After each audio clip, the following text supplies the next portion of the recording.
والسلام عليكم ورحمة الله وبركاته. معاكم أحمد عمران. في أكتر من حد بعت لي على الفيسبوك إن هو جاي اليومين دول الإمارات، أو إن هو لسه واصل حالا الإمارات. وزي ما إحنا عارفين إن رمضان فاضل عليه أيام قليلة، طبعا كل سنة وأنتم طيبين. فالسؤال هنا، هل شهر رمضان هو وقت مناسب إن أنت تيجي هنا الإمارات وتدور فيه على شغل؟ ده هيكون موضوع حلقتنا النهاردة. ما تنساش تكون عامل اشتراك في القناة وفولو علشان يوصلك كل جديد.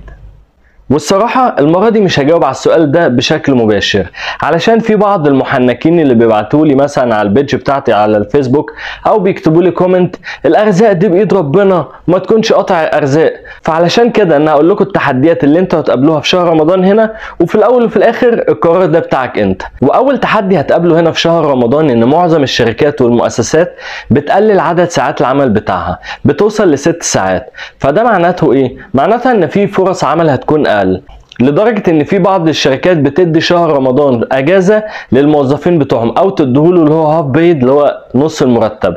وانا والله العظيم اعرف مهندس كان هنا في الامارات في شهر رمضان الشركة بتديهوله ان بيد، ما بتدفعلوش اي حاجة، بتقول له خد اجازتك وارجع على بلدك.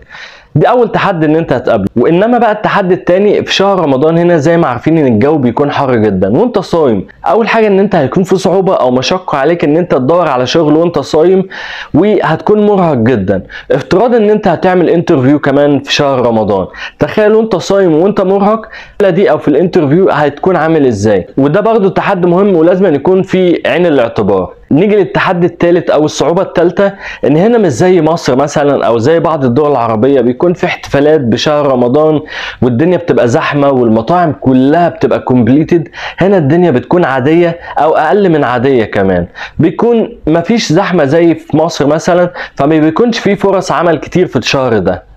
ونيجي بقى للتحدي الرابع اللي هو اجازه العيد. على الاقل خالص هيتخصم منك 7 ايام اللي هو في اجازه العيد من الشهرين السياحه بتوعك. فانت الشهرين اللي انت هتجيبهم اعتبر ان في اسبوع منهم طارئ عشان اجازه العيد، فانت كده برضو بيقلل من فرص العمل، او بيكون في تحدي ليك ان انت بتخسر اسبوع من فيزا بتاعتك. وانا كده قلت لك الصعوبات والتحديات اللي انت هتقابلها في شهر رمضان. القرار بقى ان انت تيجي هنا في شهر رمضان اه ولا لا، ده قرارك انت.